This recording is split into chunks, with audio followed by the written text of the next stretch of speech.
강경화 외교부 장관이 신종 코로나 바이러스 감염증으로 인한 중국인 입국 제한 확대 요구와 관련해 국민 안전이 최우선 과제지만 세계보건기구 권고와 국제사회 동향 등을 감안해야 한다고 밝혔습니다. 외교부를 찾은 싱하이밍 신임 주한 중국 대사는 열흘 후에는 상황이 진정될 것이다 라고 언급을 했는데요. 오늘 4명의 신종 코로나 바이러스 확진자가 추가 확인되면서 총 23명의 확진 환자가 나온 상황입니다. 또 바른미래당 손학규 대표의 최측근 이찬열 의원, 자유한국당에 입당을 했습니다. 국회 시간은 4월 총선에 가 있는 것 같습니다. 김지윤의 이브닝쇼 시작합니다. 네, 서울타임즈 시간입니다. 오마이뉴스 박정호 기자 그리고 프레시안 곽재훈 기자와 함께합니다. 어서 오세요. 안녕하십니까? 네, 안녕하세요. 네, 신종 코로나 바이러스 감염 확진자 4명이 추가가 됐어요. 그래서 총 23명이 됐는데 이와 관련해서 이제 후베이성 외국인 후베이성을 지난 2주 동안 다녀온 외국인을 우리가 입국 제한을 하고 있는데 이걸 전역으로 확대해야 되는 게 아니냐 얘기들이 좀 나오고 있습니다. 네. 네, 강경환 장관이 제가 오프닝에서도 좀 소개를 해드렸지만 지금 WHO 권고를 따라야 되고 국제사회 동향도 감안해야 된다는 반응을 내놨어요. 그렇습니다. 강경화 장관이 오전에 서울 외교부 청사에서 내신 기자단 브리핑을 진행했는데요. 질문 중에 신종 코로나 바이러스 감염증이 심각한데 정부가 입국 금지 확대에 미온적이라는 비판이 있다. 이런 내용이 있었어요. 그랬더니 강 장관이 우리 국민 보호가 최우선 과제이지만 WHO 세계보건기구의 권고, 조치의 효력성, 국제사회의 동향을 감안해야 한다라며 매일매일 상황을 점검을 하고 검토해 나가고 있다라고 설명을 했습니다. 그러니까 이게 김강립 중앙사고수습본부 부본부장, 그러니까 보건복지부 차관의 상황을 지켜보고 있다 이 발언과 뭐 같은 내용이거든요. 네네. 강 장관의 발언까지 보면 정부 내에서는 아직 신중론이 우세한 것으로 보입니다. WHO가 우리 얘기를 많이 했는데 중국에 너무 편향적이라는 비판을 지금 국제사회에서 받고는 있거든요. 사실 저는 오늘 강경화 장관 발표 내용 중에 시선이 딱 꽂힌 건 한마디였는데, 그러니까 뭐 종합적으로 상황 점검하고 있다, 뭐 전반적으로 감안해야 된다 이런 건 사실 정차관들이 늘 하는 얘기고, 강 장관이 오늘 필요하다면 추가 조치를 검토할 수 있다 이렇게 얘기했어요. 그게 좀 눈에 띄더라고요. 눈에 띄는 부분이었다. 그렇군요. 지금 감염증 의심 환자에 대한 그 확인, 뭐 검사 이걸 또 이제 확대한다는 얘기가 있습니다. 이게 16번째 환자가 사실은 중국이 아니라 태국에서 그렇습니다. 네, 입국을 해서 이게 뚫린 게 아니냐 뭐 이런 얘기가 나오니까 또 놓쳤었잖아요. 질병관리본부에다가 이야기를 했는데 지금 태국 외에도 이제 보면 뭐 싱가포르라든지 아니면 일본에서 감염이 된 지금 사례가 국내에 나오고 있어서 이제 그 부분을 정부가 좀 의식을 한 대책을 내놨는데요. 오늘 중앙방역대책본부가 중국 방문과 관계없이 의사가 이 신종 코로나 바이러스 감염증을 의심할 경우에 이제 의심 환자, 의사 환자로 분류를 해서 진단 검사를 받을 수 있도록 하는 내용을 발표했습니다. 이 정은경 중앙방역대책본부장은 기존 사례 정의를 중국을 방문한 후 14일 이내 발열 또는 호흡기 증상이 나타난 자로 확대하고 신종 코로나 유행국가 여행력 등을 고려한 의사 소견에 따라 의심되는 자로 변경한다 이렇게 밝혔는데요. 그러니까 기존 대응 절차에는 중국 후베이성을 다녀온 후 14일 이내 발열 또는 호흡기 증상 이렇게 돼 있었는데 이걸 지역 자체를 이 중국 후베이성에서 중국 전체로 확대하고, 그리고 이제 꼭 중국을 방문하지 않았더라도 뭔가 의사가 좀 상태를 봐서 이게 환자가 좀 뭔가 의심되는 증상이 나타난다라고 하면 이 환자에 대해서도 이제 검사를 할 수 있도록 한 겁니다. 이 정은경 본부장은 이에 대해서 동남아를 방문한 뒤 국내에서 확진된 환자가 늘어나는 데 따른 대비책이라고 언급을 했습니다. 네. 자, 뭐 여러 가지 이야기들이 나오고 있는데 왜 마스크 얘기 진짜 많이 한단 말이에요. 요새 마스크 대란이라서 사셨어요? 저는 사실은 참 제가 굉장히 게으른 사람이거든요. 이런 거에 막 따라가지 못하는 사람인데 무슨 생각에서였는지 설 연휴 때 주문을 좀 많이 해놨었어요. 야, 성견지명이 있으시네요. 그러니까요. 미쳤나 봐요. 그래갖고 집에 좀 넉넉히 있는 편이기는 한데 지금 뭐 부럽습니다. 네. 근데 저는 부모님 걸 좀 사다 드리려고 봤더니 이게 뭐 품절인 게 굉장히 많고 해갖고. 그러니까 너무 힘들다고 하더라고요. 많은 분들이 그래서 이거 더 써도 되는 거 아니냐. 한 번 쓰고 버리는 거는 너무 좀 비싸기도 비싸고 구하기도 힘들고. 이제 뭐 거기에 대해서 전문가들이 언론 인터뷰 등을 통해서 뭐 여러 번 써도 된다. 여러 번 써도 일주일 써도 된다 이런 얘기도 있고. 했는데요. 일단 지금 말씀하신 대로 지금 수급이 좀 불안정한 상태여서 정부에서 오늘 이 긴급 수급 조정 조치를 발동을 했습니다. 이 김강립 보건복지부 차관이 이 그 방역대책본부 부본부장인데 이 김강립 차관이 중수본 회의에서 마스크 수급이 불안정한 현재 상황과 관련해 국민적 우려가 지속되고 있다고 인식하고 공급, 유통, 판매의 각 과정에서 강도 높은 개선책을 마련하기로 완료했다. 이를 위해서 물가안정법 6조에 의한 긴급수급 조정 조치를 발동했다고 오늘 밝혔습니다. 그러니까 이 조치에 따라서 모든 생산업체들이 생산량, 국내 출고량, 수출량을 매일 정부에 신고를 해야 되고요. 도매업자는 일정 수량 이상 판매 시 구매자, 누가 사갔는지, 그다음에 단가, 수량 등을 신고를 해야 됩니다. 네네. 또 정부는 이 범정부 합동 단속을 통해서 불법 행위를 확인하면 엄정하게 처벌한다는 방침이고요. 이 비정상적으로 유통, 그러니까 뭐 이를테면 바가지를 씌운다든지 네네. 이제 이러다가 적발된 경우에는 2년 이하 징역 및 5천만 원 이하 벌금이 부과되게 됩니다. 그렇군요. 이거 그냥 근데 쓰고 난 다음에 버리면 되는 건가요? 이게 예, 뭐 버리는 거에 대해서 생각은 많이 안 해봤는데 많은 분들이 네. 그 쓸 때는 어떻게 써야 될지 생각을 많이 합니다. 그 뭐 안내 말에도 코에 밀착해서 네네. 마스크를 잘 써야 착용하고 된다고 그러더라고요. 그렇습니다. 네. 만지지 말라, 뭐 착용 수칙만 알려주고 있는데요. 다 쓴 다음에 어떻게 할지 이건 잘 그냥 쓰레기통에 모르고 버리면 되는 생각하지 건지. 않았는데 이게 어떤 그 지금 규칙 이런 게 없어요, 사실. 아. 국내에는 이 병원이나 의료시설에서 발생한 확진자의 마스크나 장갑, 소독 약품 등을 의료 폐기물로 분류해 처리한다. 그리고 확진 판정을 받지 않은 자가격리자는 네. 관할 보고서 지급하는 키트 형태의 전용 봉투에 소독 약품을 활용해서 처리해야 한다. 이런 특별 대책은 마련했지만 일반인에 대한 처리 방침은 없어요, 사실. 가이드라인이 없는 거예요, 그러면? 그러니까 환경부 관계자 말 들어보면 일반인에 대해 그렇게까지 엄격하게 관리할 필요가 없다라고 판단했다 얘기하고 있어요. 그런데 세계보건기구 WHO와 네. 중국 보건당국 또 국내 전문가들은 좀 다르게 얘기하고 있습니다. WHO는 지난달 말에 발간한 신종 코로나를 예방할 마스크 사용법 이 자료에서 적절한 기법을 사용해서 마스크를 제거하라고 강력하게 공고를 하고 있어요. 어떻게요? 그러면서 그러니까 마스크의 외부 표면을 만지지 말고 제거해야 된다. 아, 이렇게 꼈으면은 그 이렇게 외부랑 닿는 부분을 만지지 말고 그렇습니다. 그러니까 외부 썼으면은 네. 그 안에는 이제 입이랑 입 밀착이 가리지 말고 되는데 흉내 내시면서 가리니까 마이크에 막 소리가 안 나와. 아, 예, 그렇군요. 지금 유튜브를 통해서 예, 영상이 나왔기 보여드리고 때문에 싶으니까. 네, 유튜브 많이 봐주시면 고맙겠습니다. 네, 그래서 표면을 만지지 말고 제거해야 네. 된다 이렇게 얘기하고 있고 그러니까 끝만 이렇게 해야겠네요. 맞습니다. 그러니까? 중국 보건당국도 끝만 두 개의 끝만 활용해서 빼서 잘 처리하라 이렇게 얘기하고 있고 실수로 마스크를 만졌다면 깨끗하게 손을 씻어야 한다. 그리고 일회용 마스크를 재사용하지 말라 이런 예시를 제시하고 있습니다. 아, 그렇군요. 그 생각해 보니까 또 외부로 닿아 있는 부분 이렇게 만지고서는 그래서 아무 생각 없이 이렇게 코 한번 막 이러고 만지면 그 마스크에 사실은 바이러스가 있을 수 그러니까요. 있으니까. 아, 그렇네요. 생각을 못했던 부분인데. 그러니까 저도 잘 네. 생각 못했는데. 이제 좀 끈으로 이렇게 해갖고 풀러갖고 그대로 이렇게 버리는 방식으로. 네, 네. 그렇게 좀 하셔야 될 것 같습니다. 네, 알겠습니다. 정치권 이야기를 조금 해보도록 하겠습니다. 지금 뭐 총선 시기에는 뭐 계속 돌아가고 있고요. 민주당이 오늘 2명의 총선 인재를 영입했습니다. 경제통이다라고 이야기를 하고 있는데요. 네. 뒷말이 나오고 있는 이유. 네. 우선 뭐 17호, 18호 인재 영입이 있었는데요. 홍성국 전 미래에셋 대우 사장과 이재영 전 대외경제정책연구원장을 네. 영입했습니다. 뭐 각각 실물 거시경제 그리고 국제문제와 대외경제 이 전문으로 하는 경제 전문가인데 네.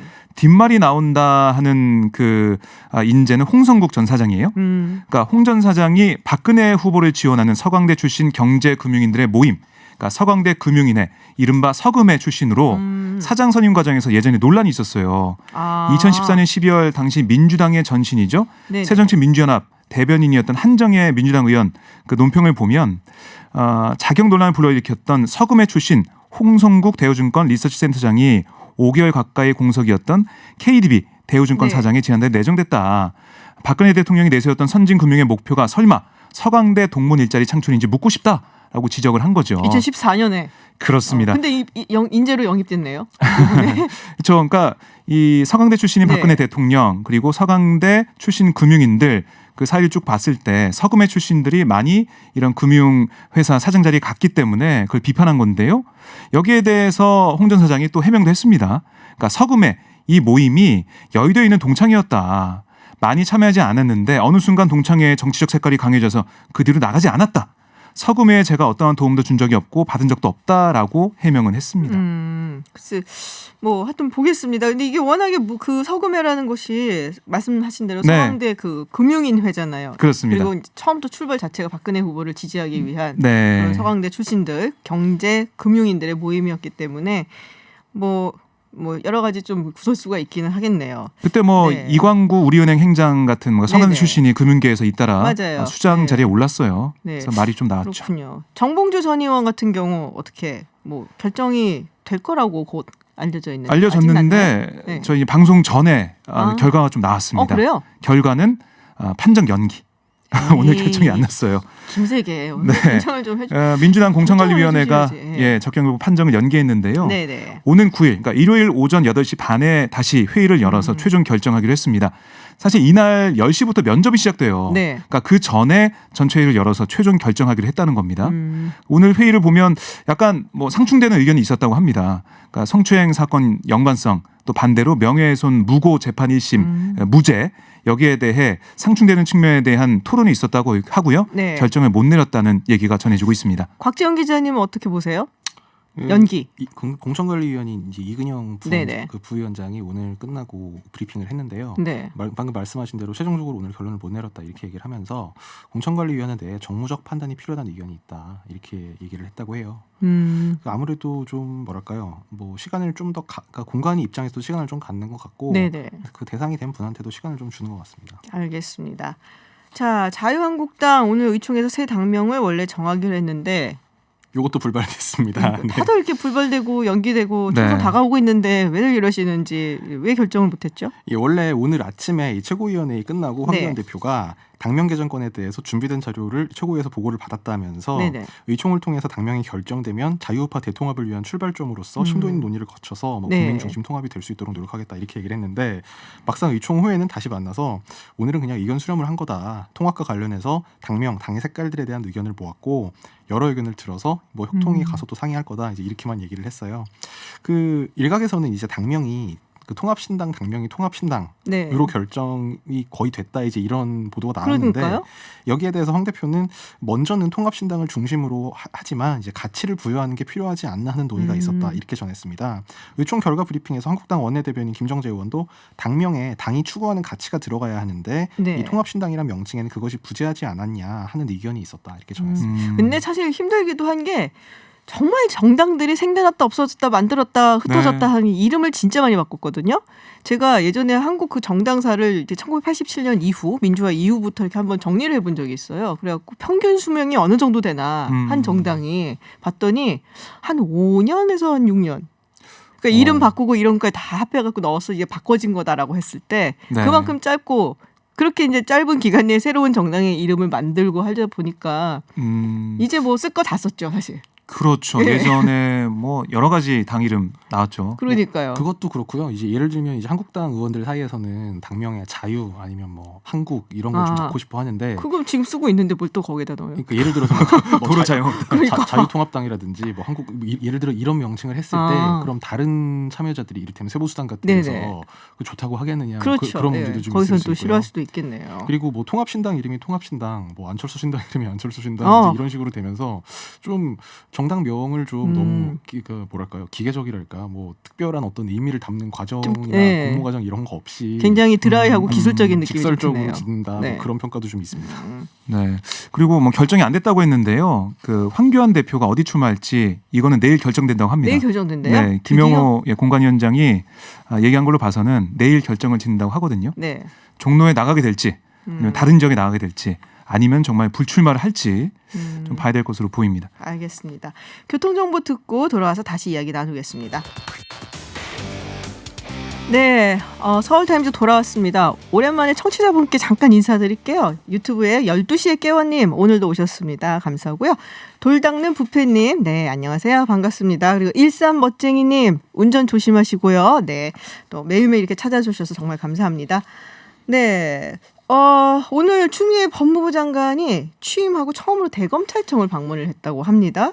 네. 20년 만이라면서요? 그렇습니다. 네, 법무부 장관이 간 거는? 20년 만에 정말 오랜만에 방문한 건데요. 추 장관이 오전 10시 35분쯤 네. 대검청사를 찾아서 윤 총장을 만났는데요.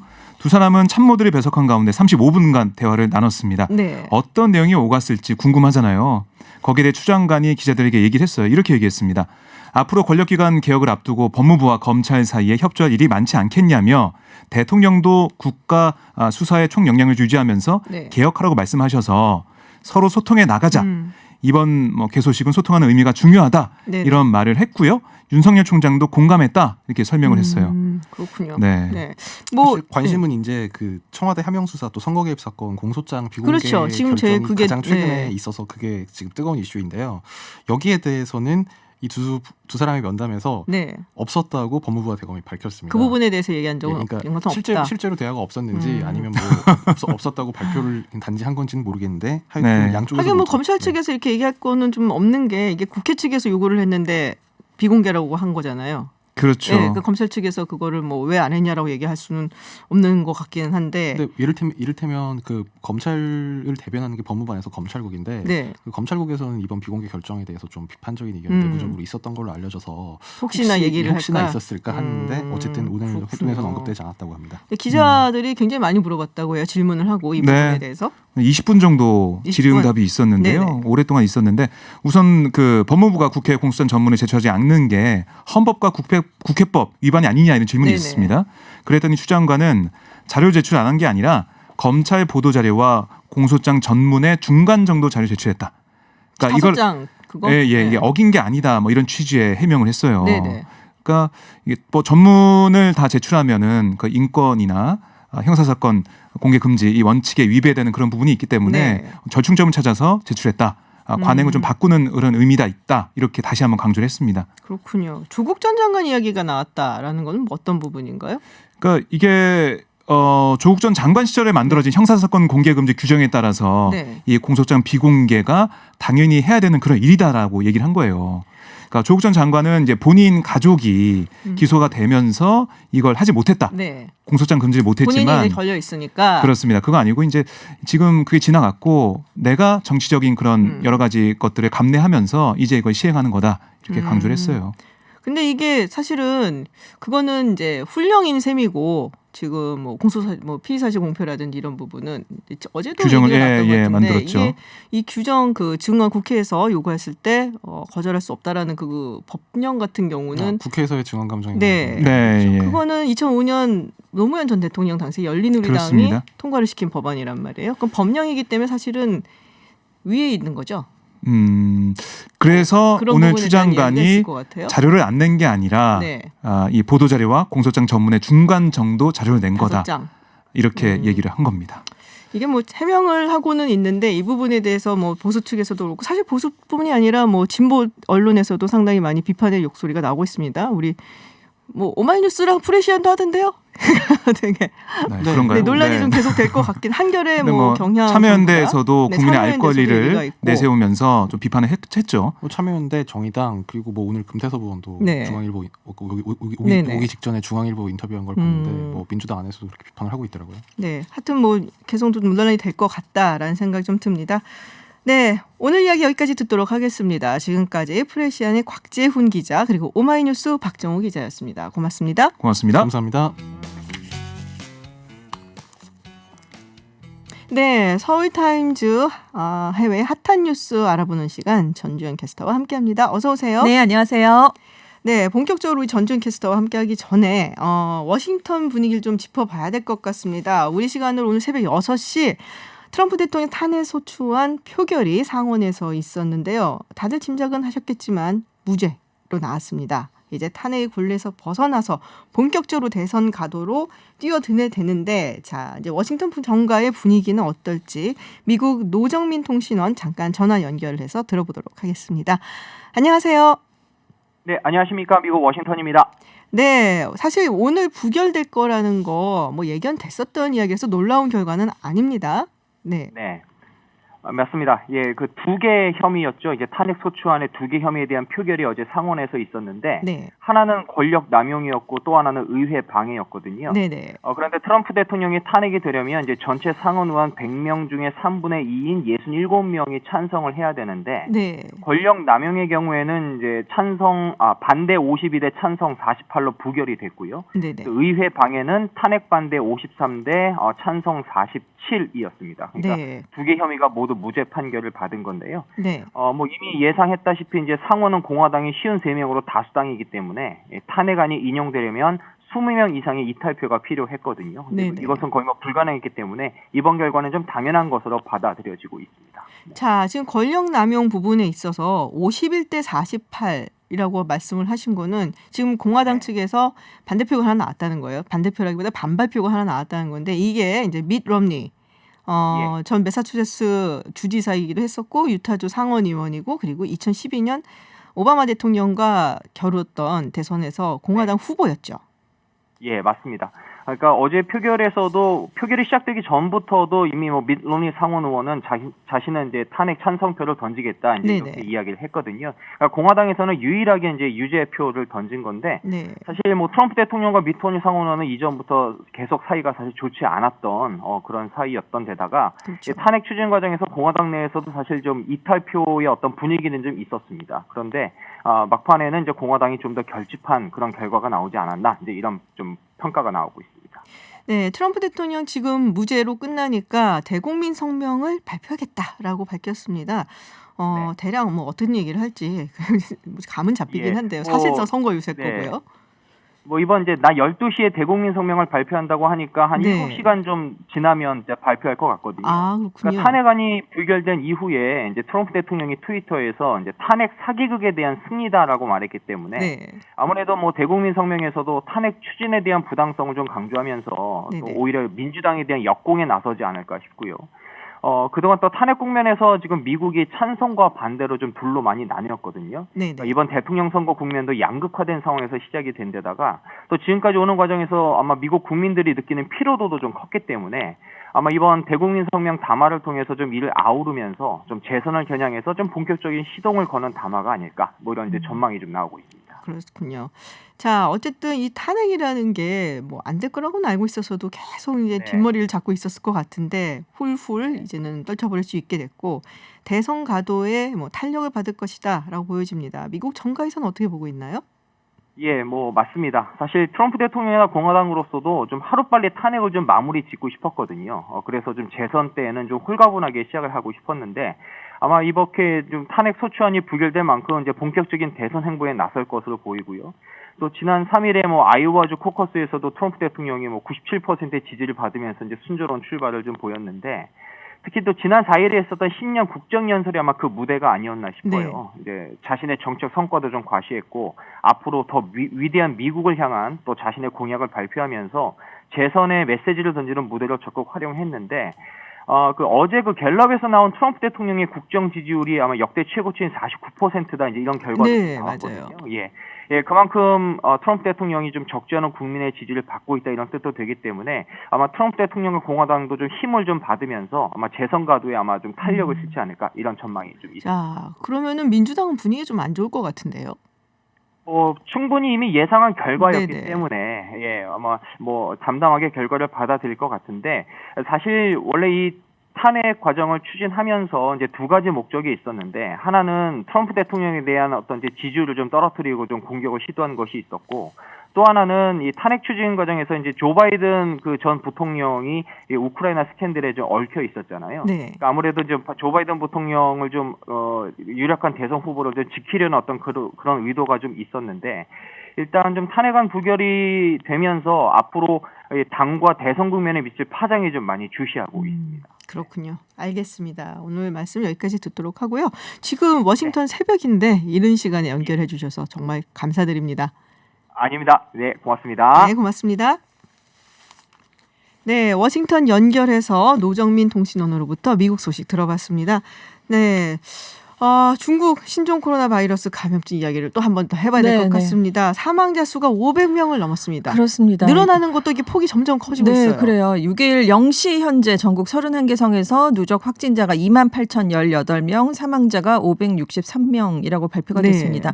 하루 전보다 확진자가 3,694명, 사망자가 73명 증가했습니다.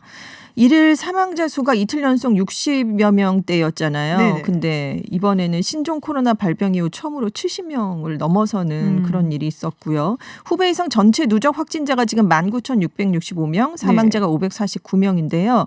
지금 후베이성 안에서만 중태인 환자가 3천여 명에 달하고 있거든요. 그래서 앞으로도 사망자 수가 좀 많이 늘지 않겠느냐 이런 우려들이 나오고 있습니다. 그렇군요. 아 근데 이게 있었어요. 저도 네. 그걸 봤었는데 네.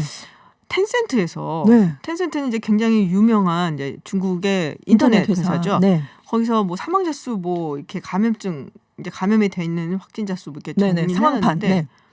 너무 높은 거예요 수치가. 그래서 이게 뭐 잘못된 거라고 얘기는 하는데 네, 그렇습니다. 네. 그래서 지금 텐센트가 1일 오후에 11시 39분쯤에 유행병 상황판 웹페이지에 올린 숫자였는데요. 몇십만 나왔었죠? 신종 코로나 확진자가 15만 명이 넘었어요. 오. 사망자가 24,589명이 나왔고 의심 환자도 지금 7만 9천여 명으로 발표가 되는 상황판이 공개가 됐습니다.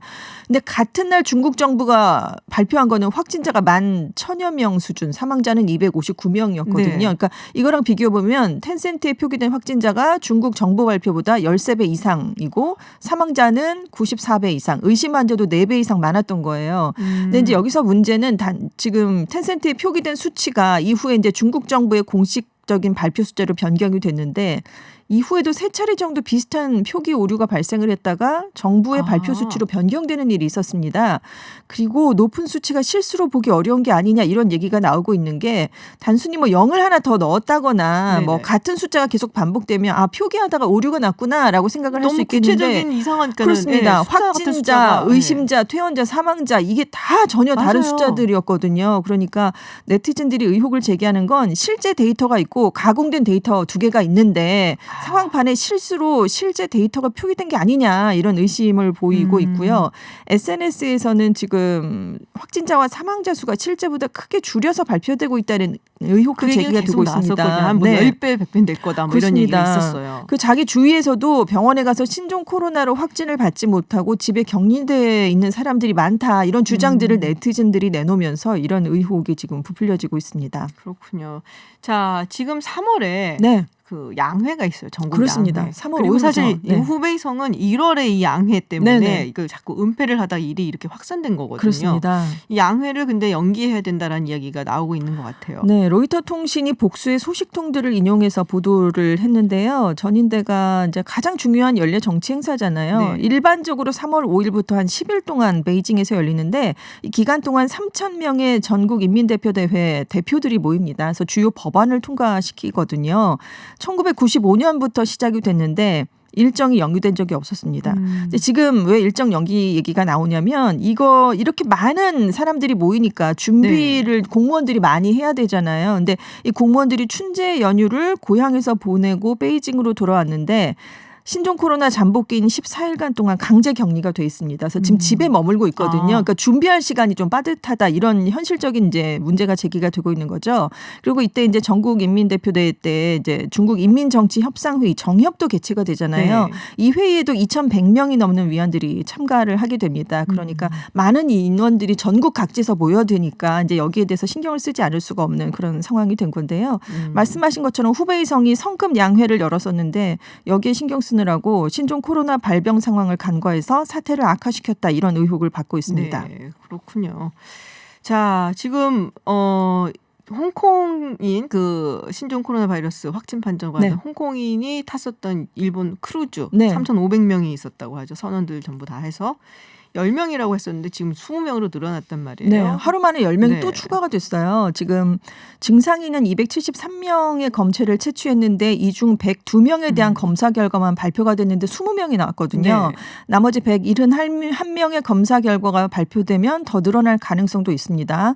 추가로 확인된 10명 중에 4명은 일본인이었고요. 미국, 캐나다 국적이 각각 2명, 뉴질랜드인, 대만인이 1명 포함이 된 것으로 알려졌습니다. 그래서 한국인이 9명 네. 타고 있는 것으로 알려졌는데 있었는데 이 20명 가운데 한국인 확진자는 없는 것으로 지금 알려지고 있어요. 아무래도 아무리 크다고 하더라도 네. 항공관에 굉장히 많은 사람들이 있는 네, 거잖아요. 그렇습니다. 오랜 시간 동안. 네. 그래서 아마 이제 이런 결과가 있는 게 아닌가 싶기도 하고 또 영국인 부부가 네. 약간 이렇게 영상 같은 걸 이렇게 찍어갖고 네, 보내는 네. 게 있더라고요. 네, 네. 그랬더니 굉장히 답답한 것 같더라고요. 그렇겠죠. 뭐 식사를 이제 두고서는 그거 먹고 그러면 그냥 가져가고 네. 그 방에 이제 갇혀서 방에서 격리되면서 네, 거의 승무원들이 감옥과 같다, 뭐 가져다 이렇게. 주는 것만 먹어야 되고요. 잠복 기간을 고려해서 지금 19일까지 2주 동안 선내에 네. 머물러야 하기 때문에 아유, 얼마나 답답할까요? 그렇습니다. 앞으로도 좀 상당 기간 이런 생활을 하셔야 될 것 같습니다. 그렇군요. 자, 이거 좀 다른 소식이긴 한데요. 터키 여객기가 활주로에서 미끄러지는 사고가 있었다는 네. 소식이 있어요. 좀 큰 사고였어요. 비행기가 동강동강 세 동강이 났어요. 현지 시각으로 5일에 터키 이스탄불의 사비하 괵첸 공항에서 여객기가 착륙 도중에 활주로에서 미끄러졌습니다. 그래서 기체가 세 부분으로 나뉘었는데 조종석을 포함한 여객기 앞부분 한 부분이 기체로부터 아예 잘려나가서 완전히 다른 곳에 가는 그런 사고가 발생을 했어요. 현재까지 3명이 사망하고 180여 명이 부상을 입었습니다.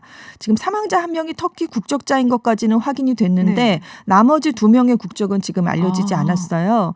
지금 승객 중에 한국인은 없는 것으로 알려졌는데요. BBC가 조종사 2명 중에 1명이 한국인인데 부상이 심각한 상태다. 이런 얘기를 했는데요. 터키 교통부 장관의 네. 말을 인용해서. 근데 주 이스탄불 우리 총영사관 측은 사고 여객기에는 승객은 물론 조종사 중에서도 한국인은 없다고 항공사 측이 밝혀왔다. 이런 네. 얘기를 내놓고 있어서 조금 더 확인이 필요할 것 같습니다. 근데 어쩌다 비행기가 착륙을 하다가 동강이 네. 날까요? 새 동강이 사고 당일에 이스탄불에 하루 종일 폭우를 동반한 강풍이 불었대요. 네. 근데 정확한 사고 원인은 지금 조사 중이긴 하지만 일단 이 착륙하던 중에 활주로를 이탈해서 한 60m 정도를 미끄러지다가 그 뒤에 두굴 따라서 30-40m 아래로 떨어졌다는 설명이 나오고 있거든요. 그러니까 아마도 지금 초기 단계에서는 사고 여객기가 착륙 당시에 속도를 줄이지 못해서 활주로를 벗어나서 들판에 충돌을 네네. 한 것으로 보인다. 이런 설명이 지금 그러면서 일단은 좀 떨어지면서 이렇게 새 동강이 난 네, 거다. 그렇습니다. 그래서 지금 앞부분은 아예 날아갔고요. 네. 꼬리 부분을 아이고. 포함한 동추 뒷부분에 선명한 틈자국이 이렇게 생겨서 갈라져 있는 상황이거든요.